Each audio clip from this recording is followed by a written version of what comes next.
Yo! Yo! What's up? Yes, sir. What is up, mga sir? Mga bros? Broskies. Mga Isang maulan. sis natin. Oo. Na araw o gabi. Kung saan man. Napapansin nyo, no? First ever. Nakadamit ako for today's video. Oo. Tangina. Dahil winter na sa Pilipinas. Winter time. Hindi siya malamig, pre. More on, maginaw. Tumatagos sa buto-buto. Buto. Pero at least, pre, this time, tipid sa AC. Oo, pero hindi. Ganun pa din naman dito. Pero, medyo, tayo ngayon. Kumbaga, chill na chill lang. Saka, guys, stay safe tayo. Keep dry. Stay dry. Sa Manila pala, orange rainfall pa din. So, ingat-ingat lang, mga katotpi. Dahil, alam mo na, may yung possible na pagbaha at pagguho o kung ano man, kung nasan man kayo. Siyempre, gusto namin. Palagi. Sip kayo, sip. Oo, huwag na kayo lumabas kung di naman kailangan. Ayun, tama yun. A public service announcement brought to you by the Opinionated Titos Podcast. Speaking of which, 144 na ba? 144 ba? YouTube natin, tama ba? Hindi ko sure Kasi may check, parang 142 Nadagdagan pa tayo. 143 pala, 143. Oy, nadagdagan. Shout out sa nag-subscribe. Kung ikaw man yun, alam mo na yun. Maraming salamat. Tsaka baka may hindi pa nakakakilala dyan. Ako nga pala si Papa Dencho. Ako yung tito mo na laging galit or mas galit. Pero ngayon, mukhang ako yung tito mong nagki-cringe para dito sa episode natin for today. Bigyan na natin ng hint yung mga katotpi natin, di ba? So, sa bagay, nakita na naman nila sa Nakita naman nila na sa thumbnail natin kung ano yung pag-uusapan namin. Medyo sa iba, cringy, depende. Iba-ibang reaction. Pero, mag-share kami ng aming reaksyon ni Papa Dens dito sa episode na ito. Pero bagong lahat, mag-subscribe muna kayo sa yes, sir. YouTube channel. Saan pa, Papa Dens? Facebook, Spotify, Apple Podcasts, saka yung mga preview sa TikTok. Yan, meron tayo mga ilan-ilan dyan. Kaya, please, don't forget, mag-like, share, subscribe, comment kayo. At ito nga pala, special shoutout doon kay, sa ating subscriber na si Lulu or Lyra Lu.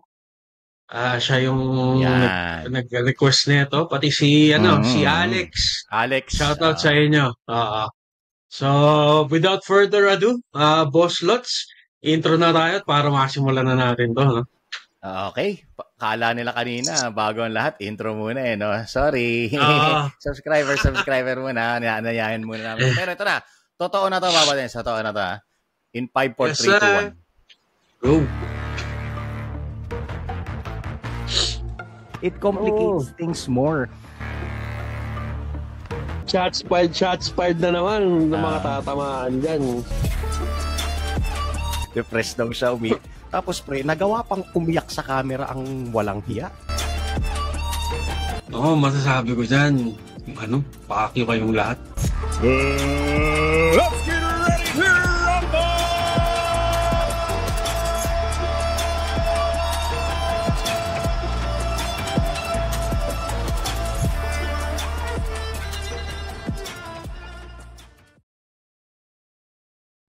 Powered by Riverside FM. Yun, no? Nice one. Again, shout out sa Riverside sa libreng serbisyo. Thank you so much sa inyo. Pero sana magbayad na tayo. Pero kailangan namin ang tulong ng mga katotpi natin dyan na mga nakikinig. Kung di pa kayo nakakapag-subscribe, mag-subscribe kayo ulit. Yan, another reminder. Siyempre, para magbayad na tayo ng ng subscription. Oo. Totoo. Okay lang naman sa amin magbayad. Basta matulungan. Tsaka abang-abang sila. Di ba? Yung matagal na namin binabalak ni Papa Dens, palapit na ng palapit. Yung bago namin pakulo, medyo nagiging malapit na. Abangan nyo yun. Medyo malapit na sa katotohanan. Oo, kasi dati, medyo pangarap, medyo hesitant pa. Baka, ano na to? Ilang percent pa din masasabi mo? Mga ilang porsyento to ng kapangyarihan ni Taguro? 60-40, pre. 60-40? Medyo malayo-layo pa ng kaunti, pero may kumbaga, sabi nga sa pelikula ni Jan Arcilla, mga kaibigan, may nangyayari na. Totoo. So, abangan nyo lang yun. Masaya to. Anyway, ayun na nga, Papa Dens. Ito, based dun sa ating thumbnail, nagte-trending kasi to, yung reaction ng Bini. Rather. Trying pala, Filipino foods. Filipino foods nung grupong no? Ano bang tawag sa kanila? P-pop ba? P-pop ba? Matuturing ba silang P-pop? P-pop sila, pre. Tama ka. Kung may J-pop, may K-pop, may P-pop. At yun yung kumbaga, naman tayo dyan? Tawag dito. Magre-react lang tayo dun sa kanilang Pero yun, medyo kasi... Dahil... Sige, Papa Dens. Go lang. Yun. Kasi medyo... naririnig ko sila, pero hindi ko sila kilala. Ayan. Kasi, di ba, sobrang sikat sila eh. Tapos, parang maririnig mo sila sa tsaka... So, yun. Ayan. Naririnig naman natin ang kanilang mga music. Yung, parang naging national anthem din kasi yung kanta nila eh, yung Salamin, di ba? Kahit saan ka magpunta, maririnig mo yun eh. Salamin. Oo. So, yun lang. Magre-react lang tayo doon sa naging Kasi, alam mo, pre, hati yung talaga dyan eh. Hati yung reaction eh. Pero, bago ang lahat yung context nito is nag-guest actually yung parang podcast ba yun? Or siya eh. Yung parang interview? Kung naaalala, ewan ko kung Kids React. Oo, yun din yun eh. Sila yun eh. Yung parang production nun, yun din yun eh. Tsaka parang ganun lagi yung content nila. Actually, dating kid yun. Siyempre, malamang, dating kid. Wala naman lumabas at siya ng nanay na hindi naging baby, tapos naging kid eh. Dati sa Kids React yung si J yung simula ng pangalan nun eh. Jka ba yun? Jka, ganyan. Yung nag-serve sa kanila ng food.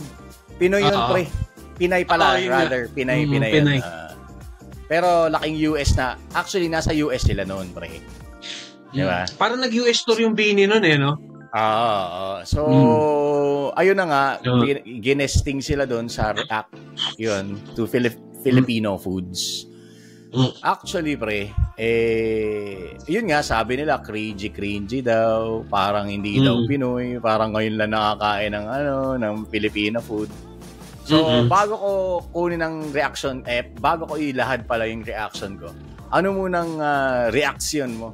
Ay, by the way, mga katotpi nga pala, hindi na namin ipi-play yung video kasi masyadong mahaba. 27 minutes yun eh.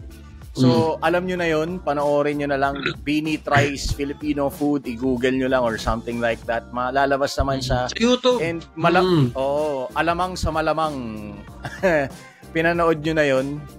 At kung mga clips hindi man yung buo. Anyway, sige Papa Dens, bigyan mo na ako ng reaction mo dyan sa nila. Ako dyan, boss lot eh, actually. Nung umpisa, kasi ako hindi ko talaga napanood yung full episode nung segment or nung guesting nila na yun. Pero yun nga, base dun sa mga clips na napanood ko sa YouTube, sa Facebook, sobrang cringy. Yun yung initial reaction ko na parang alam mo yun, nakakainis. parang naartehan ako. Kaya na parang, pangina. Para kayong mga hindi Pilipino, parang tanga na tas ganyan kayo mag-react. So, especially doon sa yung isa, yung tangina nahalungkot pati yung PBB days niya, pre. Hindi ko alam yung pangalan niya pero siya yung... Ano yung tsura? Kasi yung mukha siyang butike, pre. Yung payat na... Payat. Si Gwen. Ayun, oo, yung nag-PBB. Yung nag-react siya doon sa turon na parang, Subon, na hindi daw niya gusto yung turon na yun kasi ayaw daw niya may sugar.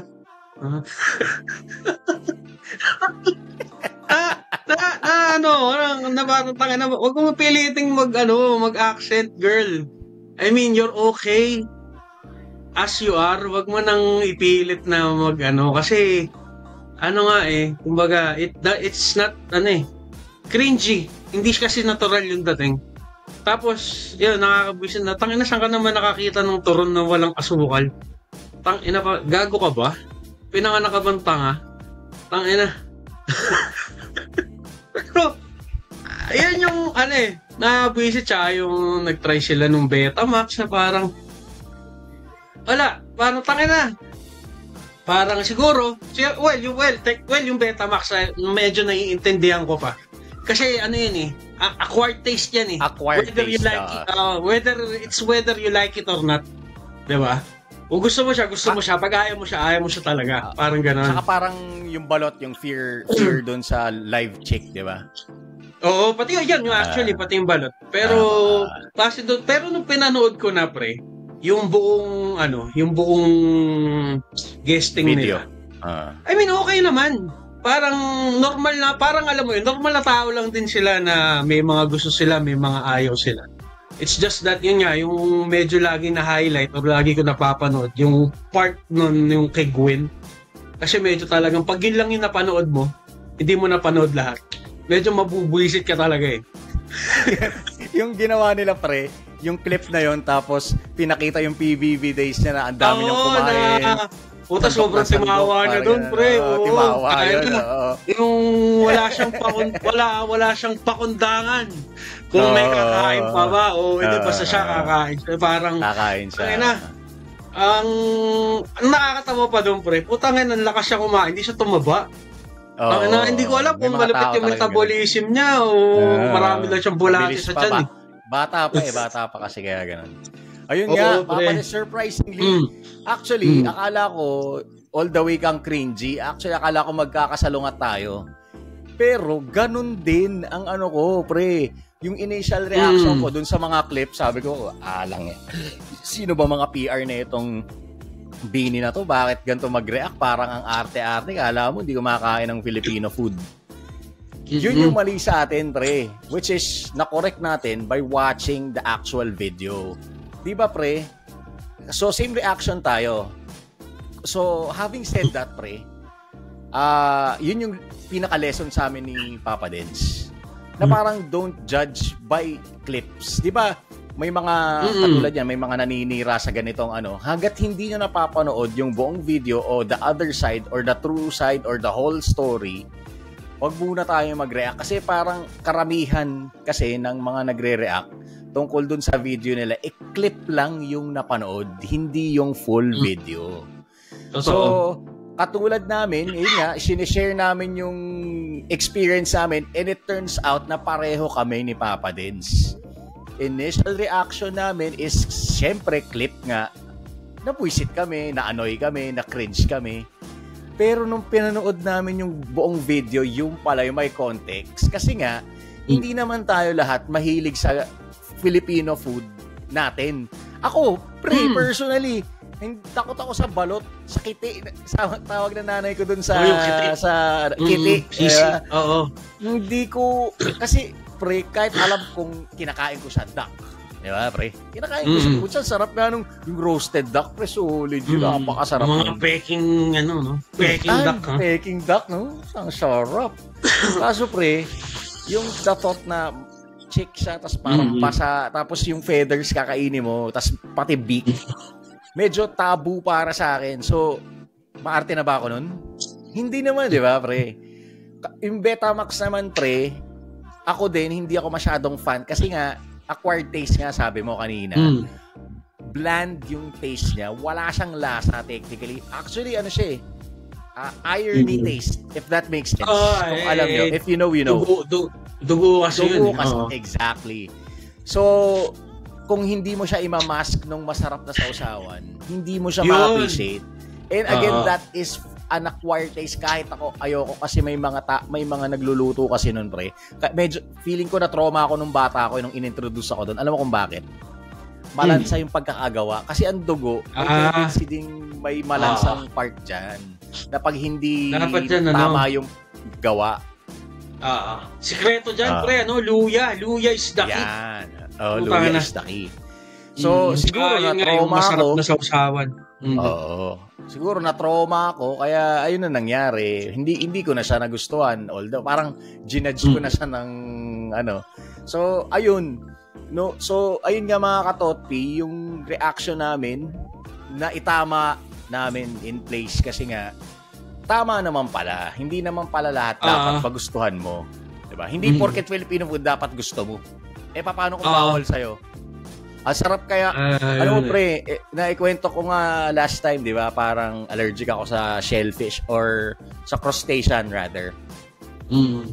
Pero pag nakikita ko yung, alam mo pre, yung relyenong, eto, ewan ko kung tama ba yung term. Relyenong hipon ba yan? Hindi, relyenong pre, yung crab. Alimasag. Gagawin sarap yun.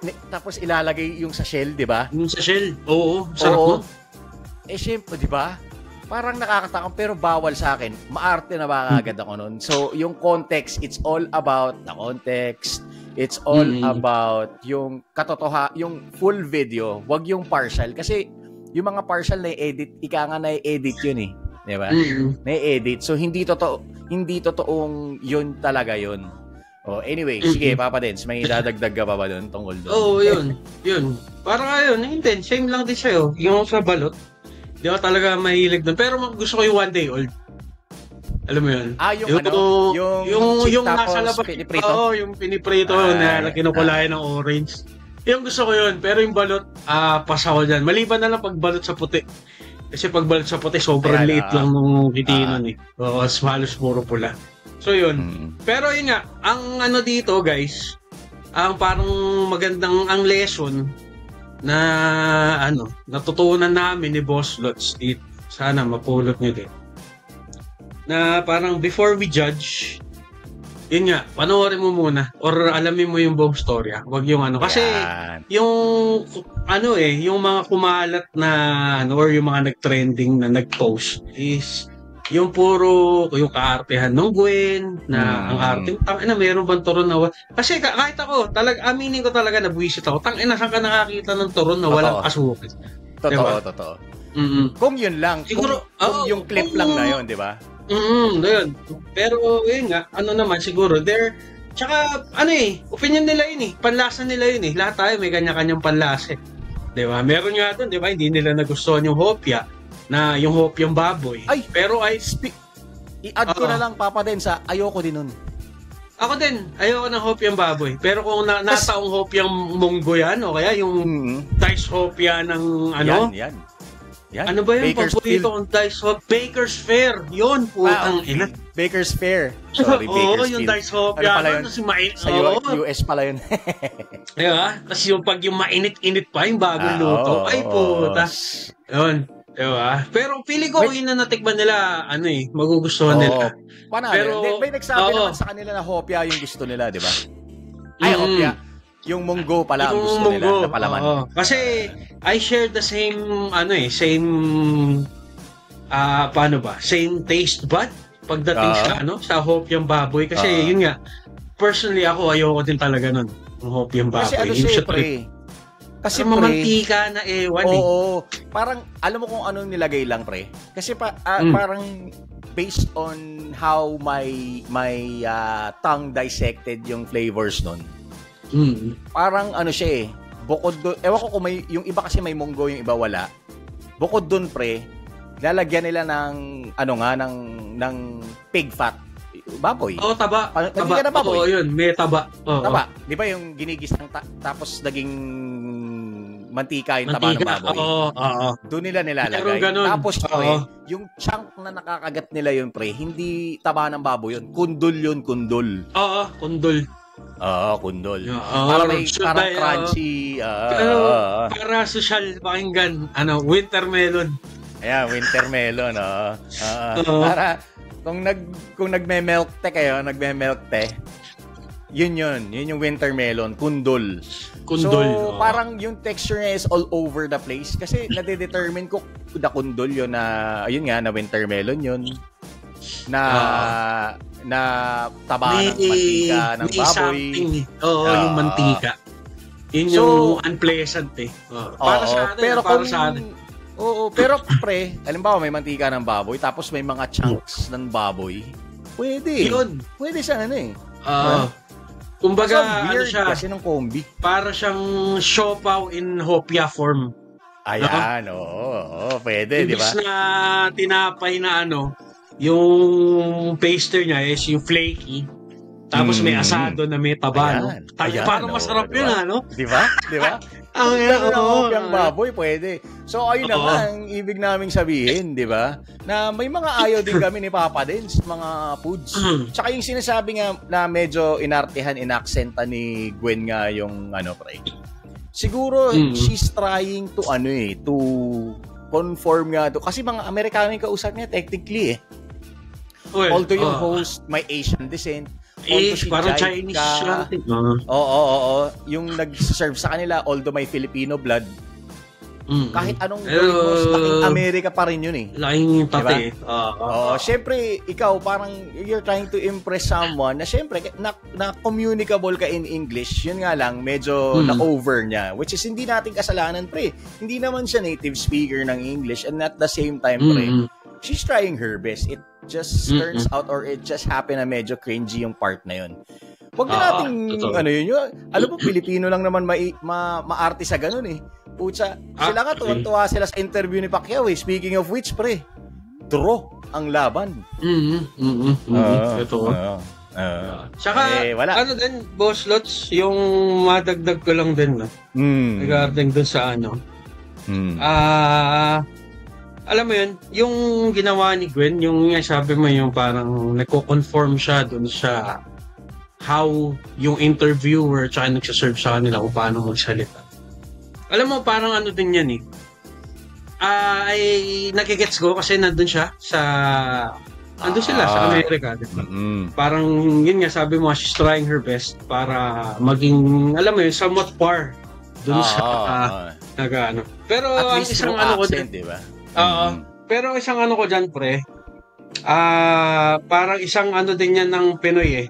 Hindi ko alam kung gano'n ba ka-competitive ang mga Pinoy o sadyang gusto nilang or sadyang people pleaser ang mga Pinoy, pero more of people pleaser sa ating mga colonizers. Oo, nakakatawa, pero diba? Yung ganyan, medyo ko dyan eh. Medyo hati ang pakiramdam ko dyan eh. Kasi, unang-una, ayoko yung well, doon sa part na yan, kasi nasa Amerika sila, nagigets ko yung pag-adjust niya. Pero, di ba, karamihan sa atin kasi mga Pinoy, kahit nandito sa Pilipinas, tayo yung nag-a-adjust para doon sa mga, yung mga dumadayo sa atin, mga foreigner, na parang I find it, na parang, alam mo yun, you're pleasing someone who should dapat ikaw ang piniplease kasi sila yung dayo. Tama. Alam mo yun? May ako naman yung diba? Oo, may kwento ako tungkol dyan. Pero natawa rin ako doon kay Stacy kasi parang nagtagalog na rin siya. May mga nung sinimulan na niyang mag-spit ng mga word na Tagalog, may dinadagdagan niya na ng dinadagdagan, which is nakakatawa kasi, keep it real, di ba? Hindi ko alam yung English yan eh. Wala kayo. Di ba? Wala kayo dyan. Alam nyo na yan. Kayo na lang mag-convert or translate. Mag-translate, diba? yes. Ito kwento ko to, pre. Meron akong katrabaho dati. Actually, he's a good friend of mine. His name is James. James, if you're listening, shout out to you. Siya, pre, laking US siya. Diba? Tapos, may sinabi siya sa akin, pre. Actually, ang tagal niya nasa Philippines. He can somewhat speak in Tagalog pero sobrang broken. Pero kapag kinausap mo siya ng Tagalog, naiintindihan niya. Okay? He will respond in English or reply in English, which is okay lang. Kasi ano naman tayo bilingual naman tayo, mga Pinoy, kalamihan kahit Carabao English naintindihan naman natin or naintindihan naman ang kausap natin, di ba? So, ang sabi niya sa akin, pre, alam mo, pinagalitan ko yung kapatid ko kasi yung kapatid niya late na pumunta ng Philippines. Parang pinagalitan ko yung kapatid ko. Sabi ko, bakit naman? Kasi sabi niya, if you're trying to live in a country, give an effort to learn the language. You may not be able to speak it fluently, but at least have the idea or have the kumbaga pagkukusa na to learn the language. Yun nga, katulad ng ginawa niya, na nakakaintindi siya, nakakapagsalita siya ng very broken na Tagalog, pero nag-effort siya, gets? Kasi, ang sabi niya, pre, paano mo maiintindihan yung heart ng sinasabi ng tao kung hindi mo iintindihin yung language niya? Kasi, yung language, pre, katulad nung halimbawa, sinabi ko, vagina. May dating ba sa'yo? Sinabi ko, vagina, may dating ba sa'yo? Wala, di ba? Sakto lang, pero pag sinabi ko, anong, ano mo? Di ba mas may impact? Gets. Iba yung dating ng sariling language. So, yun nga, nagalit siya sa kapatid niya kasi nga, yung culture kasi ng isang bansa, kasama yung language dun . So, ayun, nakwento ko lang. So, sa mga foreigner na mga ganon o mga expat, saludo sa mga ganon, yung nag-e-effort na to learn the language of the country that they wish to stay in. Kasi nga, katulad dito sa Pilipinas, maraming mga expats pa rin. Kasi nga, the islands, yung ganda ng Philippines. So, klima. Hindi man sila nakakapagsalita, pero nakakaintindi. Pero may mga iba pa, katulad ni Tagalog Kurt, nagpa-practice ng Tagalog, lumalabas, kumakain sa labas. Sino pa ba yung recently naging Filipino, siya, alam ko Canadian siya . Recently na anong pangalan nito? Pre, kalimutan ko na yung pangalan niya, pre. Hindi siya Tagalog, hindi siya si Tagalog Kurt, pre. Ano siya? Basta kalimutan ko na. Naging Filipino citizen siya. Marunong na siya. Matatas na magtagalog. So, yung problema sa ating mga Pinoy, hindi porket nandun tayo sa ibang bansa, hindi na natin i-learn yung language nila. Which is yun nga, babalik tayo dun kay Gwen, na ine-effortan niya. Diba? Yun yung system namin dun. Anyway, medyo sobrang layo na.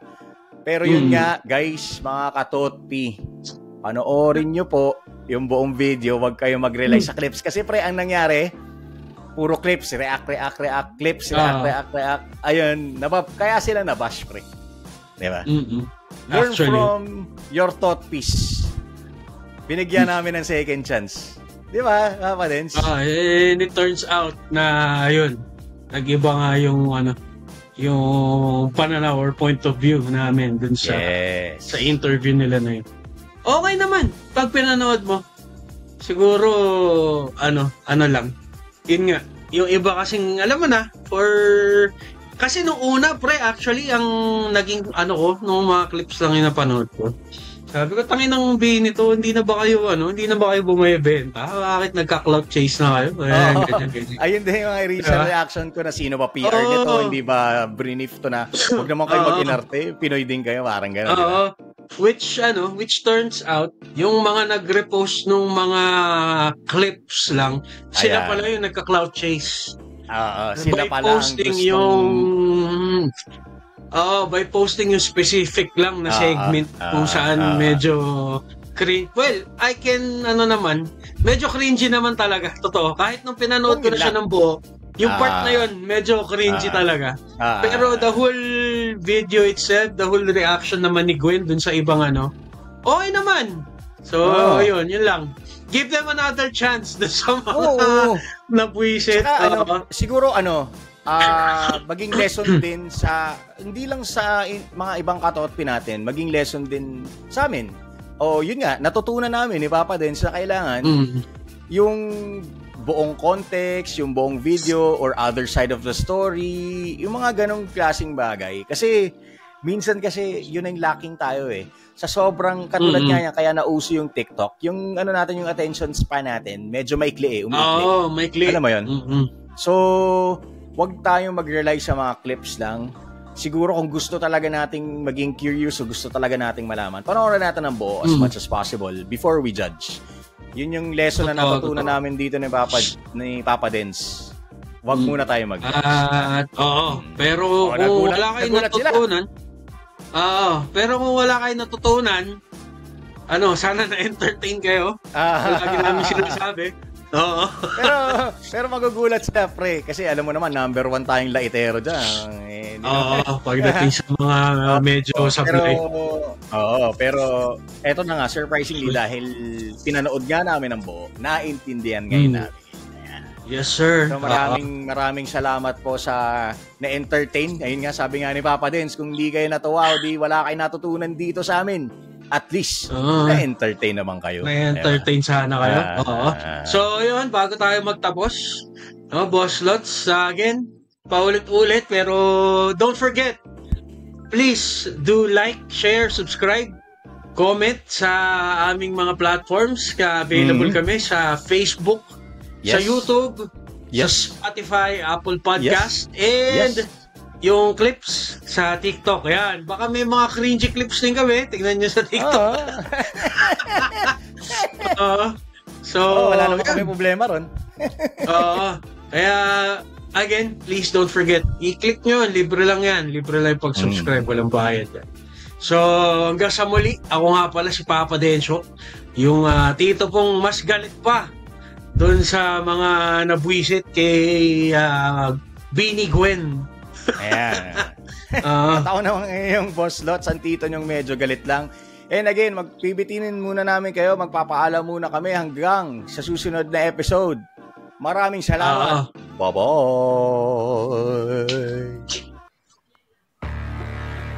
The Opinionated Tito's podcast is proudly sponsored by Riverside FM.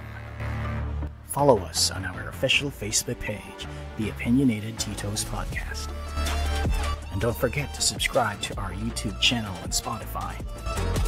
Thank you for tuning in, and we'll catch you next time.